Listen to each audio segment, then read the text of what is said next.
जब माँ का अतीत बेटी के सामने आया फिर क्या हुआ। An emotional story. मैं अंजलि हूँ और मेरे साथ मेरी 15 साल की बेटी सुरभि रहती है। हम दोनों की दुनिया छोटी है लेकिन खुशियों से भरी है। सुरभि स्कूल जाती है और मैं अपना छोटा सा दुकान चलाती हूँ। हम एक दूसरे के सुख दुख को समझते हैं और हमारी जिंदगी में किसी और के लिए कोई जगह नहीं है। एक दिन मैं दुकान का कुछ सामान लाने शहर गई थी और सुरभि घर पर ही थी। उस दिन हमारी जिंदगी में कुछ ऐसा हुआ कि मैंने कभी सोचा भी नहीं था। एक व्यक्ति ने हमारे आराम से चल रही जिंदगी को बदल दिया। मेरी मुलाकात एक संजय नाम के व्यक्ति से हुआ। हम दोनों एक दूसरे को देखकर एकदम चुप हो गए। इतने सालों के बाद मिले थे लेकिन शब्दों की कमी थी। संजय वह व्यक्ति था जिसके साथ मैं शादी करना चाहती थी। हम दोनों एक दूसरे से प्यार करते थे लेकिन किस्मत ने हमें अलग कर दिया था। संजय इस शहर में वापस आ गए और उसने बताया कि उसने मुझे ढूंढने की बहुत कोशिश की थी पर मैंने नंबर बदल दिया था। इसके कारण हम एक दूसरे से बात या मिलने में सफल नहीं हो सके। संजय आज भी मुझसे प्यार करते हैं और उसकी आंखों में वह प्यार नजर आ रहा था। उसने कहा कि वह अब भी मुझसे शादी करना चाहता है और मेरी बेटी को अपनाना चाहता है। मैंने इस पर कोई जवाब नहीं दिया और उससे दूरी बनाने लगी। जब वह मेरा नंबर मांगने की कोशिश कर रहा था मैंने उसे मना कर दिया। मैंने सोचा नहीं था कि मेरी जीवन में ऐसा कुछ होगा। धीरे धीरे हम दोनों ने मिलना और बातें करना शुरू किया। फिर उसका घर आना भी शुरू हो गया। मैंने सोचा कि अब मैं उससे अपने घर में नहीं मिलूंगी क्योंकि वहाँ सुरभि भी है। मैं नहीं चाहती थी कि सुरभि को इस बारे में पता चले। संजय ने कई बार मुझसे कहा कि वह हमारी जिंदगी का हिस्सा बनना चाहता है लेकिन हर बार मैंने सुरभि के लिए उसको मना किया। एक दिन हमारे घर संजय आए थे और हम बातों में खो गए थे। मैं भूल ही गई थी कि सुरभि के घर लौटने का समय हो गया था। हम बातों में लगे थे। सुरभि ने हमें देख लिया और उसके चेहरे का एक्सप्रेशन ही बदल गया। संजय वहाँ से चले गए। अब पता नहीं सुरभि मेरे बारे में क्या सोच रही होगी। हमेशा खुश और मस्ती करने वाली बेटी आज एकदम चुप थी। मेरी हिम्मत भी नहीं हो रही थी कि मैं उसको जाकर कुछ समझाऊं। मैं चाहती थी कि उसे सब कुछ बताऊं जो मैंने उससे अब तक छुपा के रखा है। सुरभि इतनी अच्छी बच्ची है कि खुद आकर मुझसे बात की और पूछा कि वह कौन थे। उसने मुझसे कहा कि अगर आप कुछ बात करना चाहती हैं तो कर सकती हैं। आपने जो आज तक कहा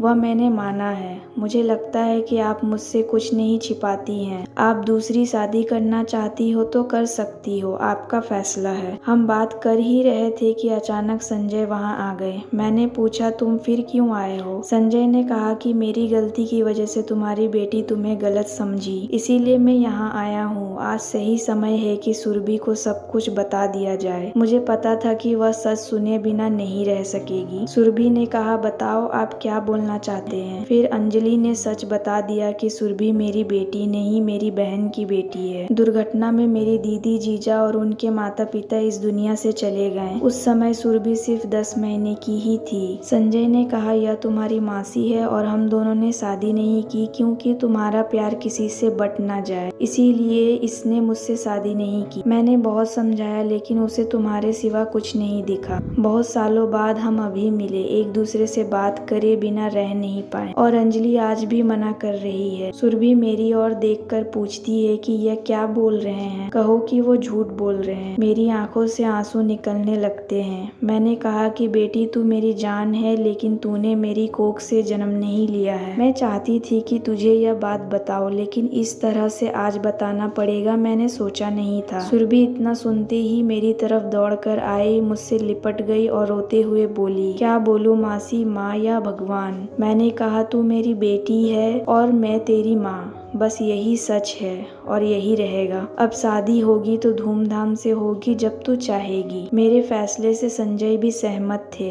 फिर मैं अकेली नहीं थी जो बिना शादी के उम्र निकाल रही थी, उसने भी ऐसा किया था। सुरभि ने कई बार कहा कि आप लोग शादी कर लो लेकिन मैंने कहा अब तुमने हमें मान लिया और जान लिया, बस हमारी तपस्या सफल हो गई और अब हमें कुछ नहीं चाहिए। आशा करती हूँ यह वीडियो आपको पसंद आया होगा। इस वीडियो पर आपकी क्या राय है हमें कमेंट कर जरूर बताएं। वीडियो पसंद आया तो लाइक और शेयर करना बिल्कुल ना भूले। चैनल पर नए हो तो चैनल को सब्सक्राइब जरूर कीजिए। वीडियो देखने के लिए, कहानी सुनने के लिए आपका बहुत बहुत धन्यवाद।